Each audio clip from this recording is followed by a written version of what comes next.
Good evening and welcome to. Yeah, how it look there? Yeah, is the sweet bread? I just eat piece of my sweet bread. Yeah. Good evening and welcome to WTF, the greatest football show on social media. Start over? Oh, your postures. Okay. Don't understand ignorance and don't want to. Alright, what's the no, his shirts has got a thing. What's the thing here? Supposed to be like a pun or something. In a pun? Not this one. This one's strictly pun. Oh, there's a public service announcement.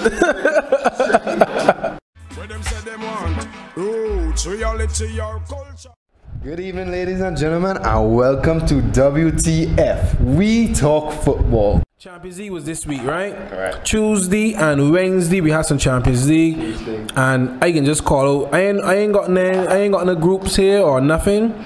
I can just call them out, right? We can have a pause now, right?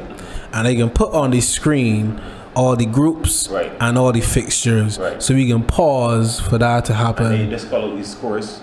Yeah, we can pause for that to happen now. We just put all these scores on the screen. All these scores gonna be on the screen right now as we talking.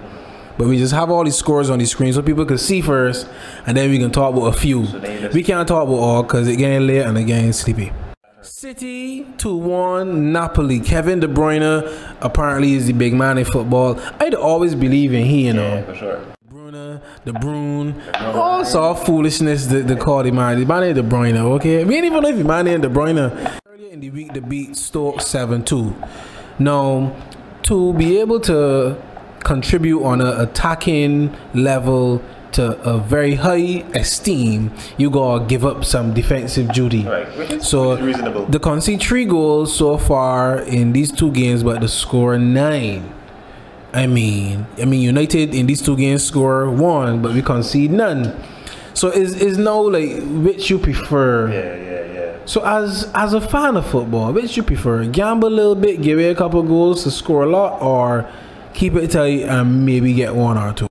Well, for me, and I think I could talk for most football fans, they're going to prefer to score a lot, gamble, and concede 1 or 2.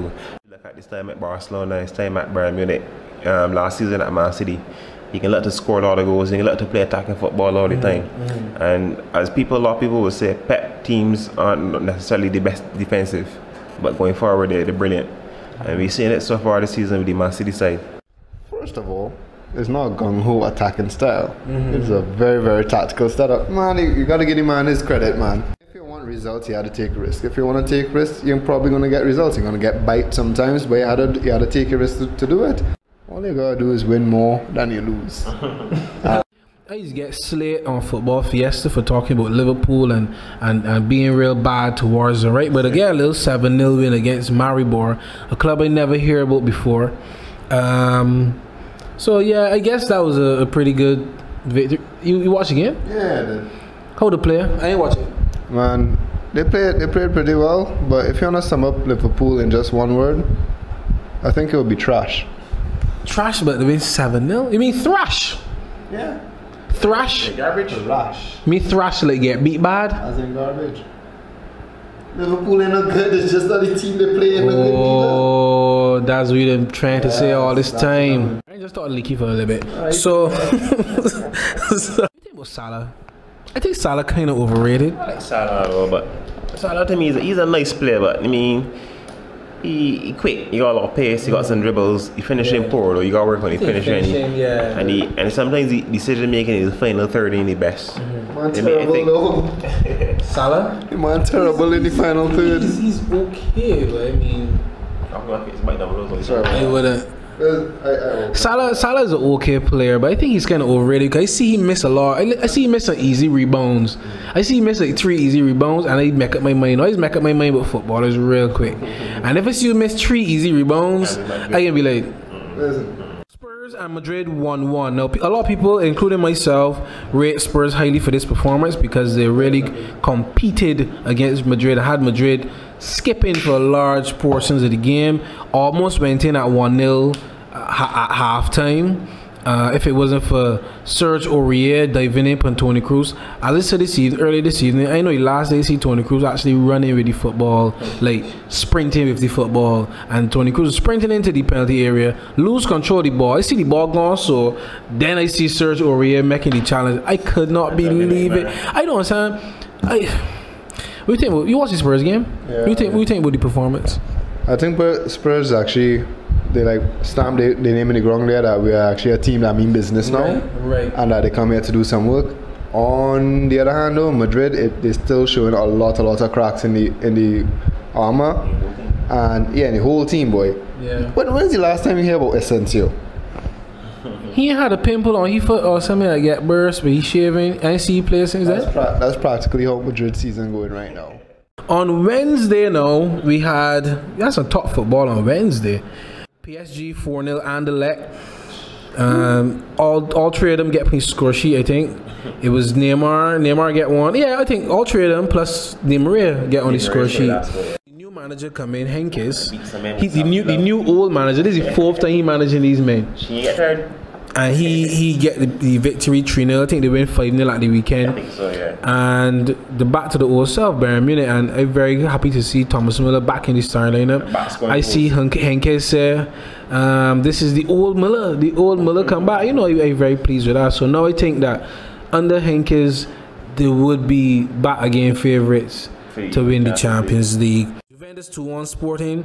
That wasn't even really that good of a game, really and truly.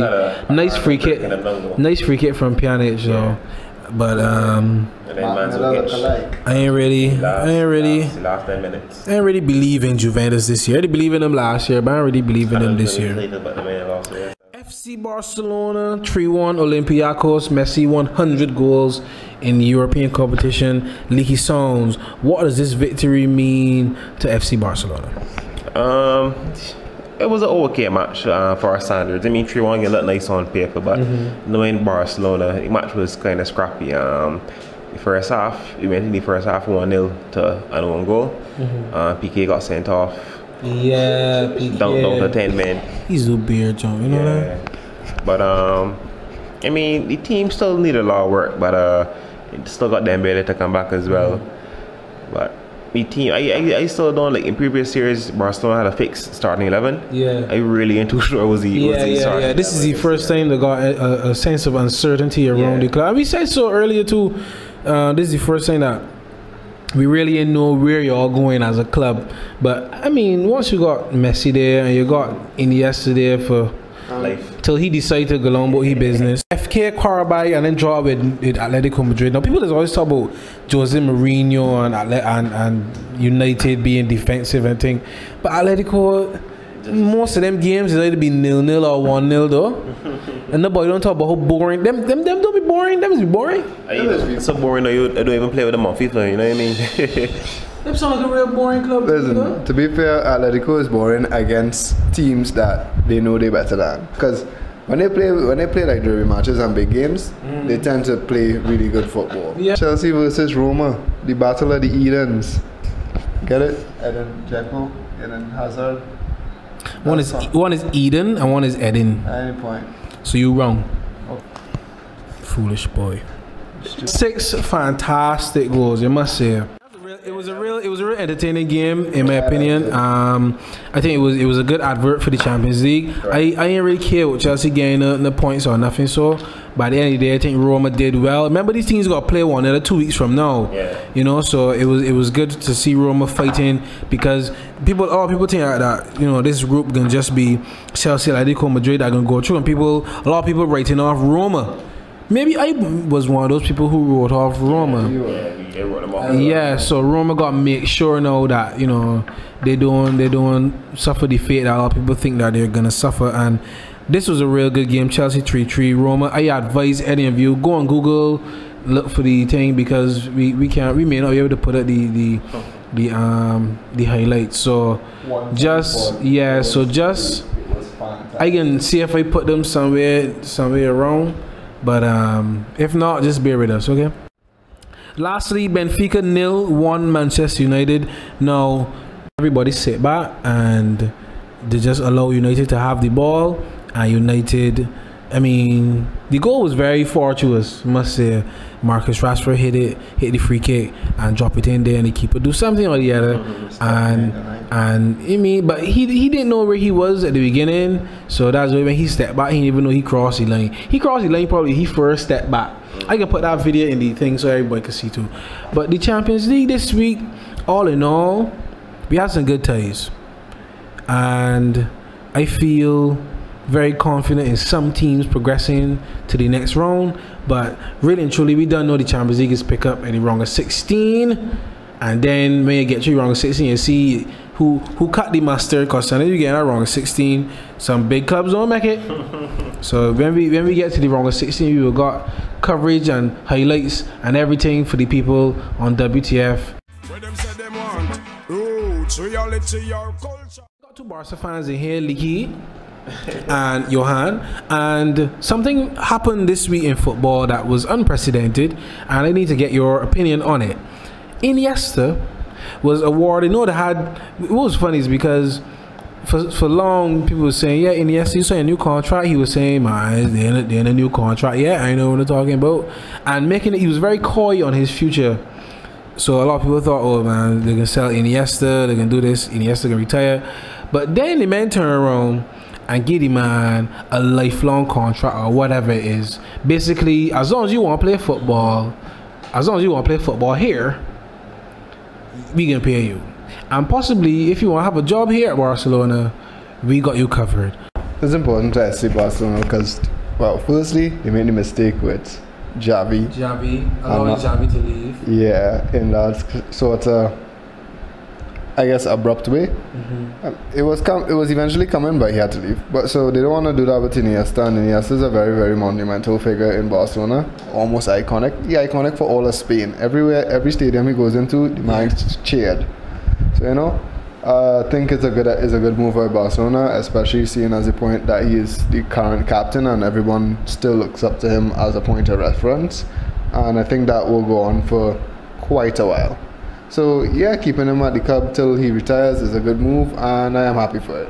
Following the whole Catalan conflict and whatnot, Licky, you've been following it as well. What's your analysis of it from a humanistic point of view, just the society? Is it good or bad? It ain't too pretty at all, but what's mainly happening in the nutshell in Spain? People from Catalonia, they want independence. They won't be by themselves. They won't be alone. You know what I mean? Yeah. But the Spanish government, for some reason, won't allow it. You know what I mean? The people in Catalonia, Spain, been saying that they're not treated right by Spain because they think that they bring in the most revenue. Catalonia is the only place in Spain where it's like, when the weather is good. I mean, not too much rain, a lot of sun and that kind of stuff. So a lot of people go to Spain to visit Spain. A lot of people end up in Barcelona because it's one of the nicer places. Right. So the people in Catalonia just believe they deserve independence. And me being a Barcelona fan, I can't relate. I 100% Belgian, but I mean, Barcelona is my club. So in the way I feel about the club and the people in the city, I just, in me, it should be right. May scale on club. You understand? So you think it's going to be the effects on the football if the Catalonians get their wish? Financially, Barcelona will bring a lot of money to La Liga.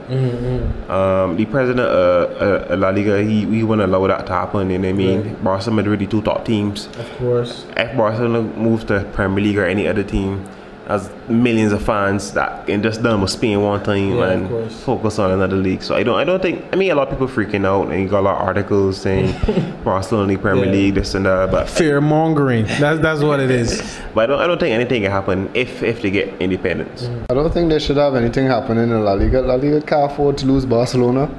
So I mean, if the president wants to make an intelligent decision, if he wants to keep his pocket in check, he can keep Barcelona in the league. If he puts them out, that's just spite. Sometimes I feel like these things can be resolved different means.